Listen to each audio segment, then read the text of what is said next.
Well, it's good to be back. It's Dr. Bill Jensen again with the Evolve Wellness Experience, and today's podcast episode is going to be talking about the truth behind chiropractic. Hot topic here today. And the reason I thought it was important, obviously, is October, which a lot of people probably don't know, is Chiropractic Awareness Month, actually. And so we've been doing a lot of promos at the office this particular month, especially with our 12-year anniversary, which is being celebrated back on October 13th. But today we're going to take a deep dive into a lot of things that people probably don't realize about chiropractic. And hopefully when we're done today, if you're watching on YouTube or listening to the podcast on the different medias that we do it on, you'll have a little deeper understanding of chiropractic, how it really works, and some of the different benefits that you're going to get when you're under regular care. So enjoy.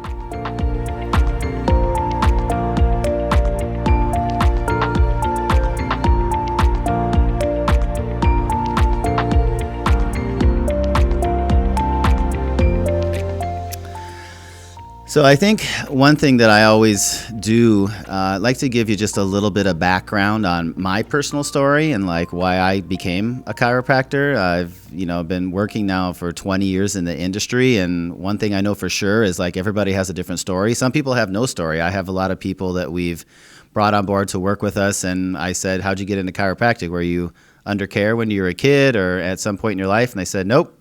Just kind of seemed like a cool job to do, and I wanted to work with athletes or do other stuff. But my personal story definitely is a little bit unique. So when I was 9, I was a wrestler, AAU amateur wrestling, and participated in a lot of other sports. But the wrestling is what got me into the biz, as it may be. And so I was wrestling with my friend that was on the team at his parents' house, not even in practice or at a tournament or anything. And as we're horsing around in the living room floor, he gets me into a headlock and squeezed pretty tight. And I felt a pop in my neck and a super, super sharp pain. I think I yelled or screamed at that point, and he let go. And then I tried to sit up, but I couldn't. And so at 9 years old, I don't really know that you really are aware of what paralysis is, and I don't even believe I was probably paralyzed, but I definitely did something pretty bad to my neck, and my body shut down on me. And then I remember within probably about 30 seconds, 60 seconds, something short period of time, I was able to sit up. My neck was sore, but you're 9, it's just an injury, no big deal. And, we hung out the rest of the day, and it was fine. So that week, though, when I went back to school, I was sitting in class, and I vividly remember just sitting in class, listen to the teacher talk, and then all of a sudden, like the lighting within the room started to get extremely, extremely bright. It was like almost like, I needed sunglasses, and I couldn't figure out why there were halos all around the lights. And then little by little, I started to develop this like blinding headache that was behind my right eye. And so I went to the teacher, and they sent me to the nurse, and then my mom had to come pick me up. And then I remember just kind of having to be in my room because I was so sensitive to light. And, she gave me Tylenol, put a cold compress on my forehead, trying to get the headache to go away, and nothing was helping. And then finally, like 8 hours later, I started to get sick to my stomach, and I was throwing up. And then within an hour after that, the headache went away. So again, thought, okay, that was weird, right? It was a really bad headache, but it didn't put 2 and 2 together. And then within a few days, I was out riding my bike, and then all of a sudden I came home at the end of the day, and I started to get a headache again. And then same exact scenario happened: sensitivity to light, cold compresses, Tylenols, and I had another bad headache. Got sick to my stomach again, and the headache went away. Now, why getting sick to my stomach relieved the headache, I can't quite tell you. And then it happened again about a week later. So now it's starting to be kind of odd. Once is kind of, no big deal. But when you're starting to string together headaches on a regular basis that are terrible in nature and causing such kind of, I guess I was worried. My parents spoke to a neighbor. The neighbor happened to suffer from migraine headaches, and she got relief from going to a chiropractor. So next thing I know, I'm going to some guy, I don't know who it is, and he's going to examine me. And sure enough, he goes right to my right side of my neck and puts pressure on the bone in my neck. And I felt like pain in my neck, and it kind of shot up into my temple and my eye a little bit. It wasn't like a migraine, but I definitely felt pain like radiate up into my eye. He said, oh, yeah, you have a bone out of alignment at the third vertebrae on the right-hand side, and this is what's causing your migraines. Okay, we'll take his word for it. He adjusted me. I didn't like it, but he said, come back in a couple days, rechecked it again, adjusted again, and I believe we went back a third time, and I wasn't getting any more migraines. They were gone, and I was active and doing everything I wanted to do, and no migraines were happening. So at 9 years old, that's a big deal when you can resume normal activities, play the sports you love, be with your friends, and you're not winding up in your bed for 8 hours, throwing up into a garbage can next to your bed. So that was the point where I was like, well, I wanted to do something in medicine, but chiropractic definitely was an influence on me. And then at that point, later on, 3 years later, I moved to Western Montana to take up snow skiing. And all of a sudden, these headaches start coming back again every time I would go skiing, because you're wiping out on the slopes, you're going down the moguls. It's a really physical, grueling activity. And I never put two and two together that it was the same problem that I had 2 years earlier, because I'd went to the chiropractor, got 3 treatments, and the headaches didn't come back. Well, we went back to the chiropractor because it helped before, and it was the same exact vertebrae. And what we found out, and now I understand, is once you sprain, and that's probably what happens, I sprained my neck, those ligaments are never tight. You sprain your ankle, you're more likely to roll that ankle over and over and over, as you're playing sports or doing activities like that.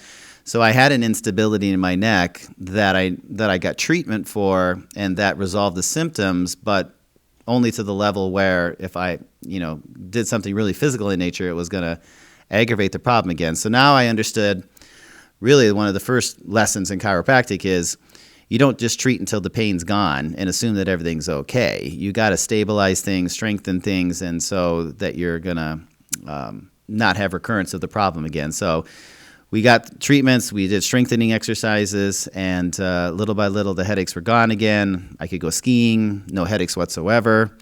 And then just throughout my middle school and high school, every time I got hurt, playing football or doing anything, it was always just chiropractic was the answer, and the person that I always went to. Even when I lost use of my right arm for 3 months as a result of a traumatic neck injury that was separate and distinct from the other injury, and missed my entire sophomore season in high school football. So, that was just the biggest influence to me. And so when I went to undergrad at the University of Minnesota and, figured out what's my path going to be, chiropractic was the answer to that. So that's why I'm here speaking to you today. I've been practicing now 20 years, 2 practices, as most of you know, and want to continue to grow and help as many people as we possibly can. So being Chiropractic Awareness Month, we're going to dive into chiropractic, a little bit of the history, just to give you some background. An interesting fact, actually, as it pertains to pandemics, because chiropractic was involved in a pandemic a long, long time ago. And then we're going to dive into some of the neurophysiology research now that's coming out of Auckland, New Zealand, from a doctor named Heidi Havoc. And that has really changed my perception of chiropractic, because it's certainly what we were taught in school, and the story of chiropractic and how it works is relevant, but certainly at the same time, things evolve, things change, new research and science comes out, and so we can't just look at any profession or anything that we're looking at with one lens, especially as new information arises. So we'll dive into that a little bit today, and hopefully you'll enjoy the show and get something out of it. So chiropractic itself is a relatively new profession as it pertains to medicine, because medicine's been around, thousands of years, right? And chiropractic really has only been around a little over 100 years. But really the practice of adjusting the spine and bone setting actually goes back thousands of years. So you can actually find evidence of this style of practice with the Egyptians 4,000 years ago. The Greeks obviously used it as well, and so they used spinal adjustments as a form of healthcare even back thousands of years ago. In fact, Hippocrates, the father of Western medicine, stated that physical structure is the basis of medicine, actually. And he went on to into great detail concerning the importance of having a good spine to having really good health. About 2,000 later, then Thomas Edison makes one of my favorite quotes of all time, and said, the doctor of medicine the doctor of the future will give no medicine, but will interest his patient in the care of the human frame, in diet, and in the cause and prevention of disease. And obviously, we know Thomas Edison was a pretty intelligent individual. The principles of chiropractic really then came into being about 1895. D.D. Palmer, or otherwise known as Daniel David Palmer, he opened the very first chiropractic college in Davenport, Iowa. I don't know any other reason that you really want to go to Davenport, Iowa, other probably than you're going to go to school there, because there's really not a lot going on in that town, other than maybe pheasant hunting, which we've done around the Iowa area on a regular basis when I was growing up in Minnesota. But interestingly enough, when the swine flu pandemic occurred in 1918, at that point, the school itself was up under the radar. Not a lot of people were going into it to chiropractic back then. It wasn't even legalized as a profession. So you literally, if you were practicing back then, you'd be practicing really without a license because there's not a licensure going on back then. But what's very interesting, and it puts things into perspective as we're dealing with the pandemic that we're in right now. Worldwide, the swine flu pandemic infected nearly 1/5 of the total world's population. Worldwide, 50 million people died in the world as a result of that pandemic. And in the United States, 500,000 Americans died in 1918 as a result of that.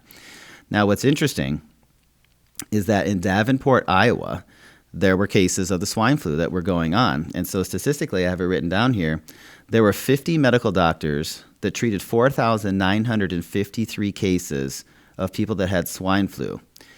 274 of those people died as a result of the swine flu.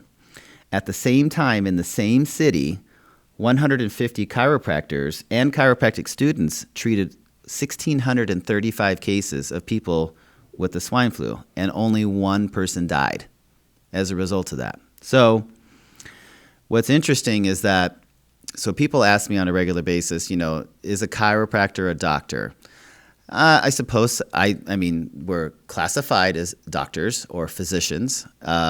I don't like to probably be coined as a doctor per se, personally, and I think a lot of chiropractors might give me a lot of flack for that because they think that we fought so hard in order to get that designation.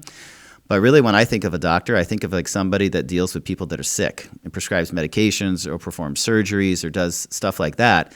And I really look at chiropractors like healthcare physicians, like we're like trying to implement strategies and things into people's lives in order to make them healthy so that they don't have to rely on medications or surgeries or other drugs and interventions. And we want to promote a lifestyle. So that's kind of the designation and difference that I look at it like. But when we talk about this, you would say, well, how can you possibly say that a person gets a chiropractic adjustment as a result of that gets over, a flu or a viral type of infection?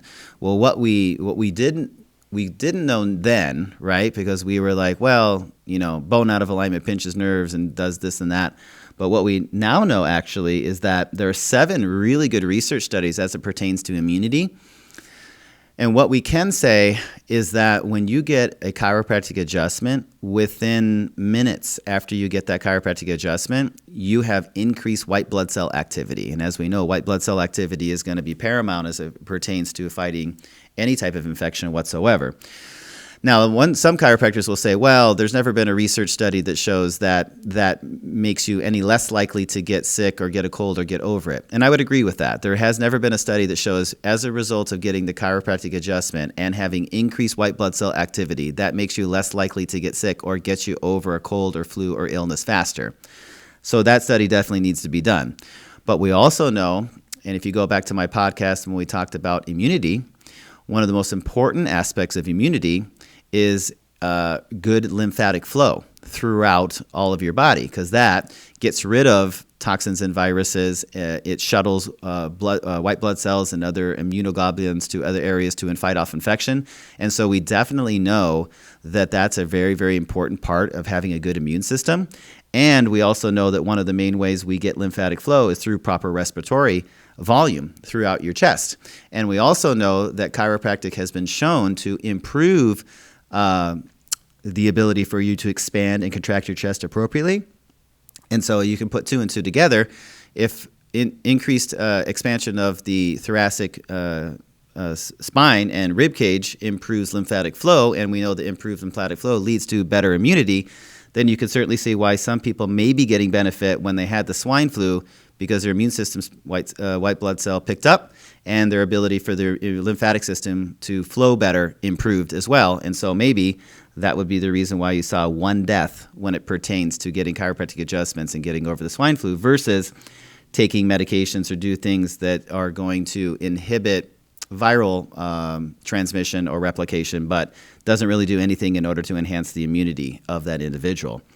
And so what's another great quote is B.J. Palmer, who's D.D. Palmer's son, said, "You have more faith in one spoonful of medicine than the power that animates the world." And so we have this innate ability to be healthy, and sometimes we just need to unlock that power for our body to express itself at a full potential. And so that's awesome. Interestingly enough, after that happened, word got out, and a lot of the people that got treatment from chiropractors and survived the swine flu immediately enrolled into Davenport, Iowa's chiropractic college there. And so it exploded. And that's where it really got on the map. And now if you look over the last 120-ish years that chiropractic has been a profession, you have over 100,000 chiropractors worldwide and 40 chiropractic schools in 16 countries. So it's definitely one of the fastest growing professions in medicine as we see right now. Now, the main focus of chiropractic obviously is the spine. And I think a lot of people know that. But a lot of people still just really think, oh, I have neck pain, I have back pain, or some type of spinal pain, and that's why you go to a chiropractor. Or you have a headache like I did, right? So that's what I always associated chiropractic with. But the reality is there's like so many more benefits to getting adjustments than just the relief of neck and back pain. Although when you compare chiropractic care in the relief of neck and back pain compared to physical therapy or acupuncture, and we have those services because there's so many things that are beneficial for. But when you talk like just straight up, I've got low back pain, what's the fastest, most efficient, and safest way in order to relieve low back pain? Chiropractic outperforms any other modality, hands down. And there's really, really good studies that show that, which is why most all insurances cover chiropractic these days. Medicare covers chiropractic these days. So that's just behind the research and the studies. But when it comes to what happens actually when you're getting adjusted and how the spine plays a role in your health, let's get back to the basics. So your spine, made of spinal vertebrae, which are then connected via ligaments, muscles, tissues, separated by discs that are in between the vertebrae. The spine does a couple things. Number one, it protects your spinal cord. Pretty important. I realized that at 9 years old when mine got like irritated or whatever happened when I was in that headlock. So it's like an armor. But when you go underneath that armor, which is the spinal column itself and the spinal cord, I mean, there's a lot of activity neurologically going on in and around that spine, which we don't even realize. So you got messages that are traveling, from certain neurons into the spinal cord, up the spinal cord to the brain, processed by the brain. Brain interprets that, reacts appropriately, sends messages back down the spinal cord, out through the nerve roots, and goes to every organ, cell, and tissue in your body. This is what we refer to as life.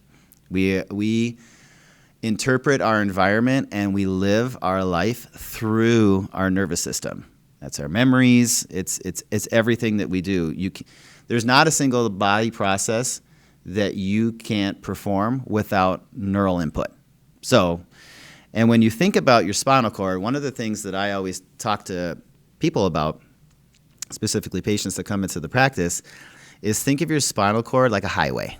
All right? So just like when you're driving down in Florida here, I-95, all right, you're running north and you're running south, right? So you got neural pathways in the spine running up the spinal cord to the brain, and you got neural pathways running out from the brain, back down to the organ cells and extremities and et cetera.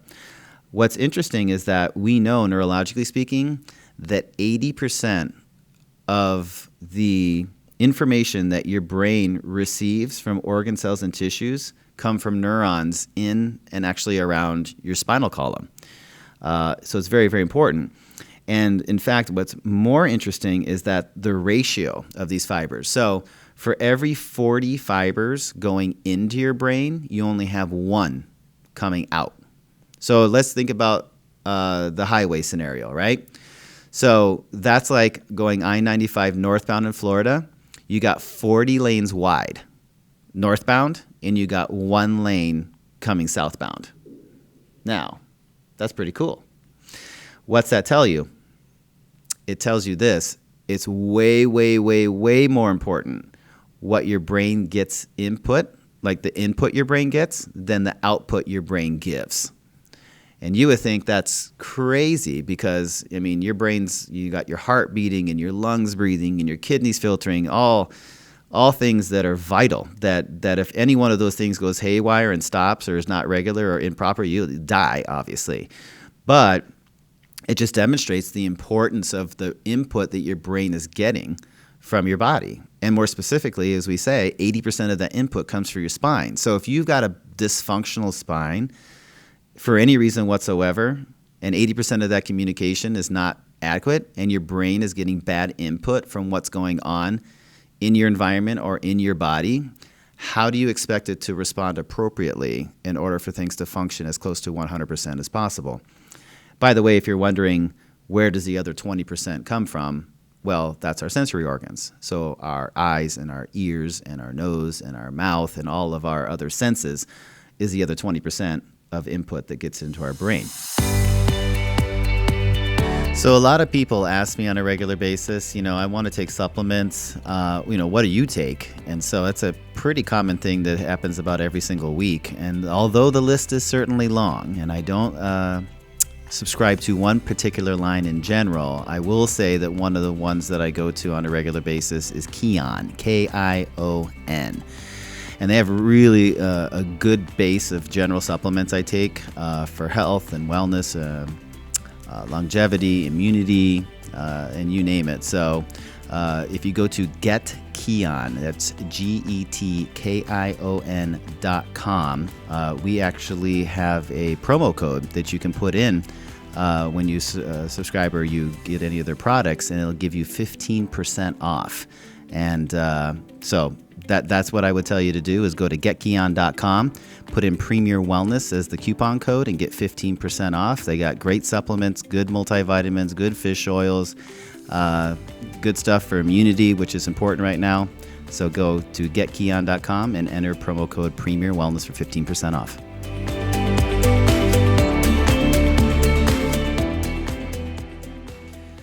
So where do we get into trouble? Well, people always ask me, how do you get a bad back, or how do you get a bad spine, or what really happens? And so really it comes down to three things, I always say. So if somebody comes into my practice and says, I got low back pain, it started 3 days ago, I've never had it before, and then we take, x-rays, and we're like, wow, that problem's been there a while, like closer to 20 years rather than like 3 days. And they say, well, I don't get it. I didn't have a trauma, or I didn't do anything, or I didn't have pain 20 years ago.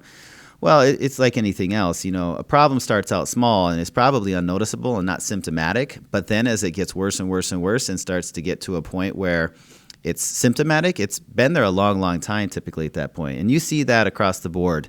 Cancer is a great example. Most cancers are there for decades before they become symptomatic and the tumor's big enough, or it's metastasized. So you're not feeling well and you go to the doctor and it's stage 4, right? So it's the same process. So 3 processes and how we get spinal problems. Physical, what are we doing? Do we sit? Do we walk? Do we in sports? Do we have injuries? Do you have car accidents? You fell? What do you physically do day in, day out, every day of your life? Emotion. So we know that emotional stress can create tension. We know that stress uncontrolled over time can lead to a heart attack. We know that stress uncontrolled over time can lead to ulcers. So certainly we know stress can affect us physically, even though it's a mental component of health. And then chemical.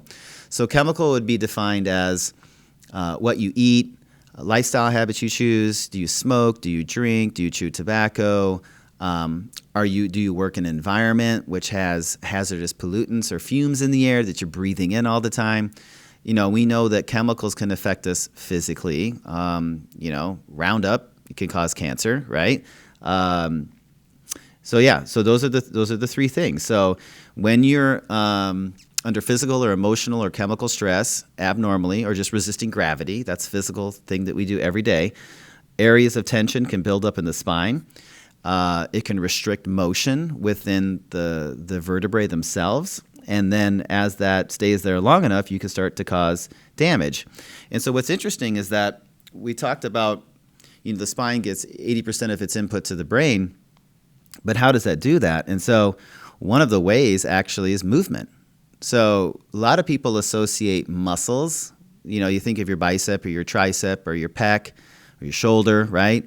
And those muscles primarily move you, but there are certain muscles in and around the spine that are just sensory. So there's little tiny muscles in between the vertebrae, and essentially all they do is give input to your brain, says, here where they are in space. Are they moving left? Are they moving right? Are they bending forward? Are they bending back? And so that gives you input about your position in your environment and where you are. But they also carry vital nerve root messages from the organ cells and tissues back to the body to let them know what's going on there. So sometimes they get what's called a subluxation. Subluxation. And this is an extremely hot topic within chiropractic and medicine because the medical practitioners will say subluxation doesn't exist. And I would partially actually agree with that because subluxation, as we used to talk about it to patients and as I was really taught in school, was a bone gets out of alignment, pinches a nerve, wherever that nerve travels to, say your heart or your stomach, then you have decreased nerve input to that organ, and as a result of that over time, it leads to dysfunction or disease of that particular organ. Now, can that happen? I suppose it probably could happen, but really research probably shows us that's like 5% of the time. So the legitimate thing that we understand now through more advanced research and technologies and being able to look at these things is that due to tension building in the spine, in and around the spine, bad posture, a fall, something you do consistently, sit on your butt with your wallet in your back pocket on the right side and hikes your hip up. Due to that consistently over time, it restricts movement of that segment of your spine. As a result of restricted movement within that signal, your muscles can't expand and contract appropriately. And as a result of that, your brain doesn't realize what's going on at that particular level, and it creates a blind spot.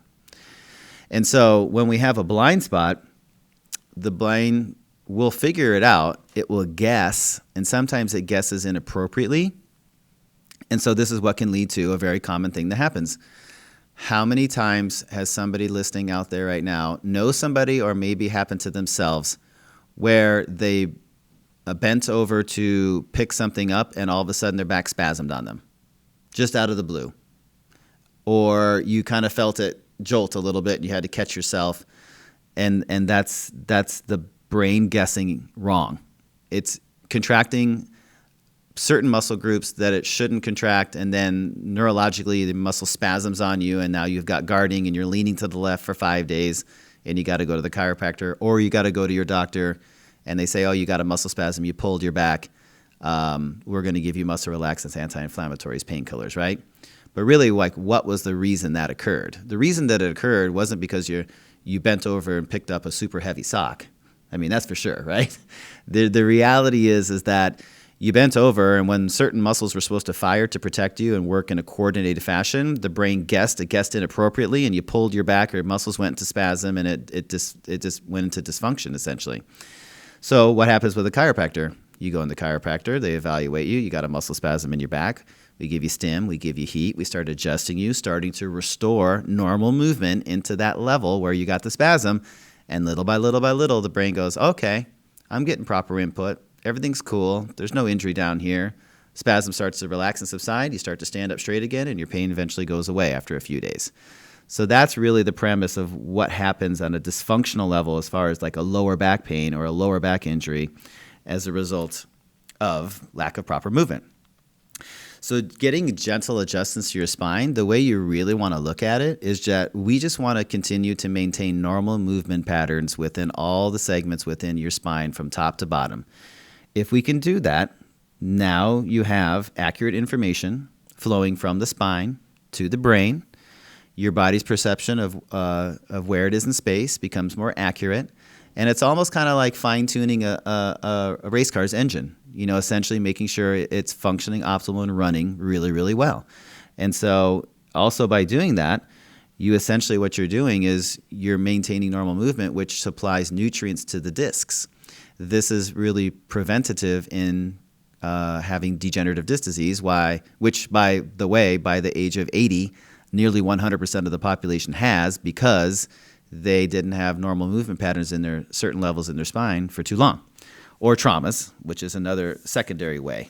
But that's why it's kind of like no different than, I suppose, brushing your teeth twice a day and flossing and using fluoride, which is bad, we now know, and getting your teeth clean, right? Before we had tooth hygiene tactics, prior to 1900, everybody had dentures by the time they were 70. But then we figured out, well, that's stupid. Why don't we prevent people from getting cavities? So same principle. If you want to prevent degenerative disc disease and prevent yourself from getting shorter by an inch or two by the time you get to be 60, 70 years old, then you better make sure that you maintain proper movement patterns throughout your entire spine for your entire life. And so we'll kind of go into what I would recommend towards the end here as far as making that happen. So let's talk a little bit more about central nervous system, because I think that's really, really important. So your brain and your central nervous system is constantly changing. So we call that in the neurology field neural plasticity. So from one day to the next, your brain has changed. It's not the same. You're learning new things, new neurons are being developed, old ones are dying out, so you're constantly changing.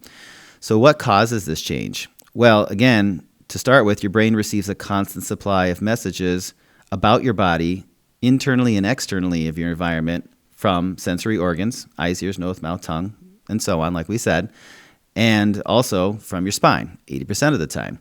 So your body has like a map. Like your brain has a map, a three-dimensional map of your body. And so it's always keeping a tab on what's going on inside and out. It's got to interpret what's going on inside and out again to function normally, like we spoke about before. But the interesting thing is how your brain actually interprets or sees a situation isn't necessarily based on 100% reality. It's actually based on your brain's perception of reality. So there are certain biases we could call of the brain, but its ability to fill in the gaps makes life more livable. Like if you were paying attention to every single thing that's occurring in your environment all the time, you would go out of your mind. Like if you're walking down the road and you're paying attention to every single leaf that's blowing in the breeze on the trees and every single car that's passing you, you wouldn't be able to do anything. You would be constantly stuck in a state of panic and attack, figuring out everything that's going on. But it's filling in these gaps that are important. So one of the ways you would probably ask then is, how do I know if I have a subluxation in my spine?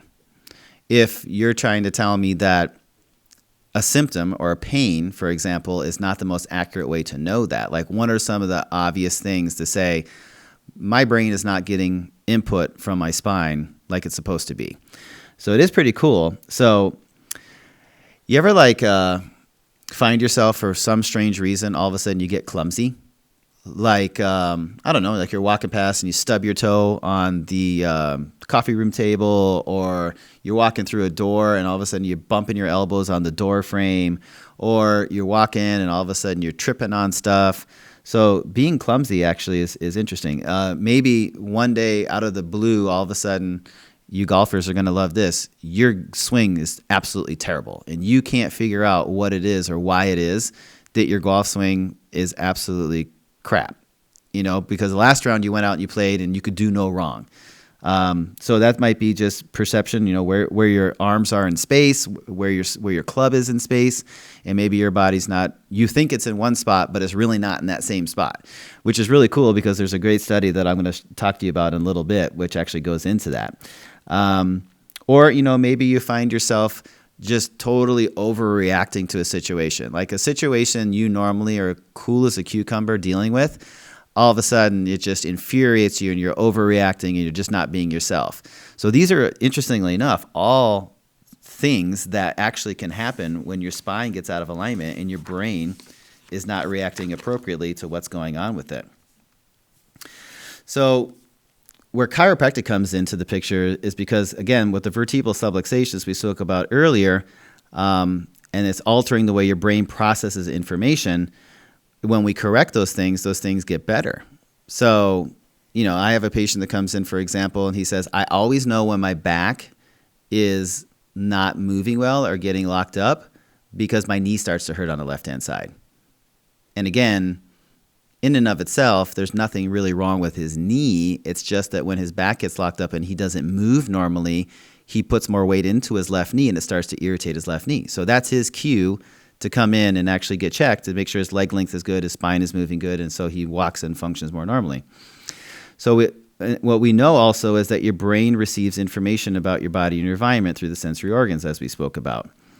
So this is very, very important because those are always going to function pretty well. But again, it's the 80% input, which is the crucial part that you don't really realize is actually going on. So one little study that was done, actually, that showed this was that they took kids in a college and basically they wanted to analyze whether they had a specific reflex. And so what they were looking for is a neurological finding called feed-forward activation. And so feed-forward activation is simply like this.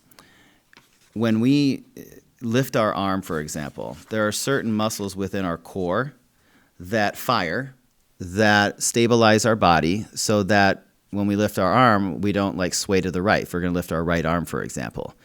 And so what they did is that they took a group of 90 healthy students.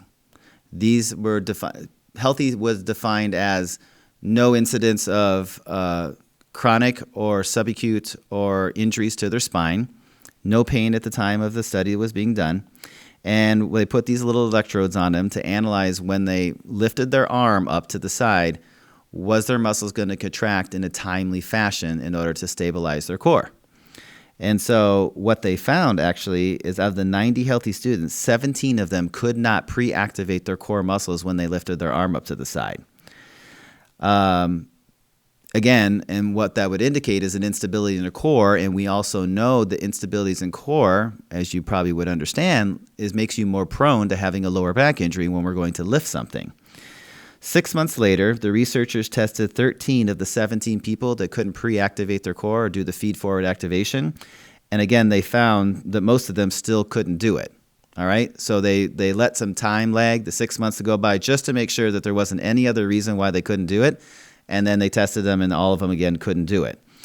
So what they then did is they had them get analyzed by a chiropractor. And when they got analyzed by the chiropractor, what they found was that they were subluxated in the pelvis, meaning that their pelvis was locked up on them and they weren't moving their pelvis appropriately.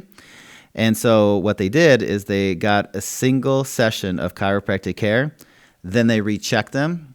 And what they noticed was almost a 40% improvement to their ability to pre-activate their core with one adjustment, just by restoring normal movement into that joint, which is really pretty phenomenal. And what I would tell you from that is that, people say, well, how often do you have to go in and get adjusted in order, to get better? And I say, well, maybe in the case when you got 90 healthy students that go to are going to a college and are, say, 18, 19, 20 years old, the answer to that question would be far fewer adjustments, right? But what if you're a person that, maybe in their particular case, were those 17 students that didn't have any pain, didn't have any history of spinal-related issues, and now you fast forward to they're 55 years old, and they bent over to pick their sock up off the floor or brush their teeth, and their back went into spasm. And now we found out it was because the feed-forward activation mechanism wasn't working properly, but the problem obviously had been there, for the last 40 years. And now they have degenerative disc disease and all these other complications going on because they've never been adjusted before. Well, then the answer to that question obviously would be a bit longer because it's been there for many, many, many years, and their spines have damage at that stage of the game. So back to the study, what's really important is it has big implications. Number one, again, these students had no pain, so you can't rely on that. And we know scientists think that poor control of the core may be the cause of people developing pain or sustaining injury in the future. So this is why I would tell parents it's important to get your kids checked early on, because again, a few adjustments is a lot better than a lot of adjustments 40 years down the road. We also know that people that have low back pain have delayed activation of their core muscles when they're performing various movements. And we also know that their brains are much less aware of what's going on in their spine than the people that have good movement patterns. So this means that brains are not receiving or processing accurate information from the small muscle groups that are close to the spine. So the brains are guessing what's going on in their lower back and therefore may not be controlling their lower back in an ideal way, which again, left unchecked over time, can damage their spines down the road. This is why chiropractic care is important, because we can restore normal motion at a very early stage and prevent all these problems from actually occurring. Now, talking about the other study as it pertains to golf, and I know we take care of a lot of golfers that come into our practice at all age levels, starting out, novice players that just want to play on the weekend, all the way up to the tour level, where the difference of 1% improved performance is $1 million in their pocket compared to missing the cut. So you're talking about fine lines.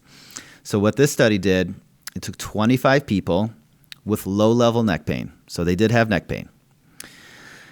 And 18 healthy people with no pain whatsoever. All right? So they're the control group. And that was the healthy group, as stated. All of the participants were tested with their brain's ability to determine exactly where their elbow joint position was. So what was cool about this one is they used a really not super sophisticated, but it was an electronic device that can determine the angle of your arm. So what they did is they took both groups and they said, we're going to position your angle of your arm. We're going to measure that angle with this device. We're going to put your arm down at your side, and all we want you to do is reproduce the angle as close to the angle we originally put your arm as possible. And we're going to see who does better. And so the 25 people that had low-level neck pain did it, and the 18 people with no neck pain whatsoever did it. What's interesting is when they did it, is the control group with no neck pain whatsoever was really, really good at reproducing the angle. Like, they did phenomenal at it. Whereas the group with the low-level neck pain didn't do nearly as well at reproducing the angle that they had originally put their elbows at. Now, how does this pertain to golf? Because when it comes to swinging a golf club, you have to try to reproduce the exact swing as close to possible every single time to be accurate so that you're consistent. If you're swinging one time and your club's up at 20 degrees and the next time you swing with trying to reproduce the same result, it's at 15 degrees, it's not even close to the same result. Now, back to the control group, the group with the neck pain after this was given a chiropractic adjustment, and then they were asked to do the same exact thing, and after one single adjustment, they were just as effective at reproducing the angle as the control group was with no level neck pain whatever. This study is really cool because it shows that improving the function of your spine can not only help your brain see what's going on in your spine, but also improve the way your brain can see what's going on with your arms. Very, very important as it pertains to golf. Very, very important as it pertains to anything as a sport where you're using your arm and trying to do certain things. But there's a lot more studies that have been done. So they have studies on visual acuity, so the ability after you get adjusted to see better. The ability after you get adjusted for reaction times improves. Your ability to learn and process and interpret new material that you're learning actually improves. Your ability to sense where your joints are in space, specifically as it pertains to the elderly. So in reducing fall risk, when you get regular adjustments, your reaction time improves. So let's just say you're elderly and you're walking and all of a sudden you catch your foot something.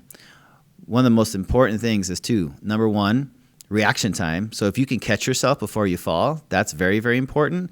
But also your ability to, when your ankle wobbles or stuff like that, for you to regain your balance before the fall occurs is equally as important as well. So in prevention of fall risks for the elderly, chiropractic is huge.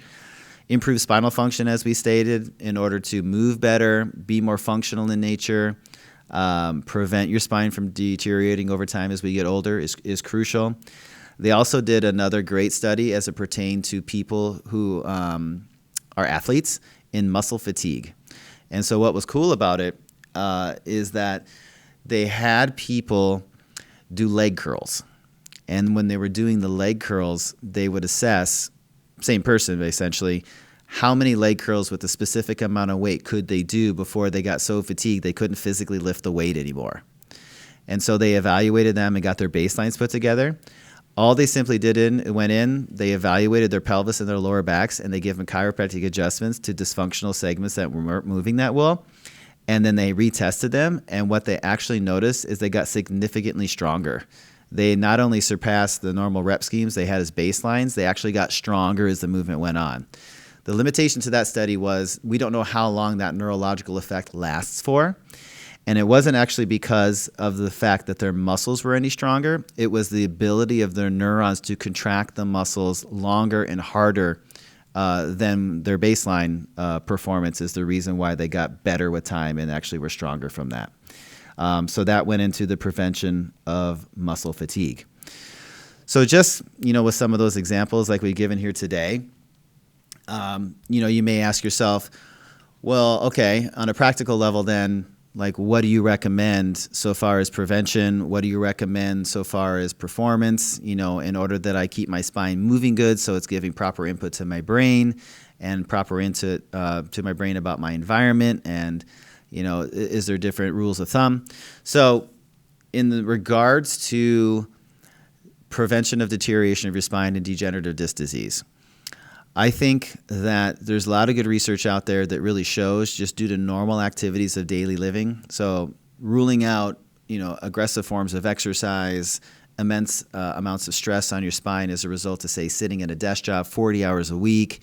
So we're just talking kind of normal stuff, like you're up and about, you're moving around, you're doing your thing, you're resisting gravity, you're working out maybe on a regular basis, 3-4 times a week in the gym, doing some cardio, stuff like that, like low resistance weight training. So not kind of just average middle of the road type activities.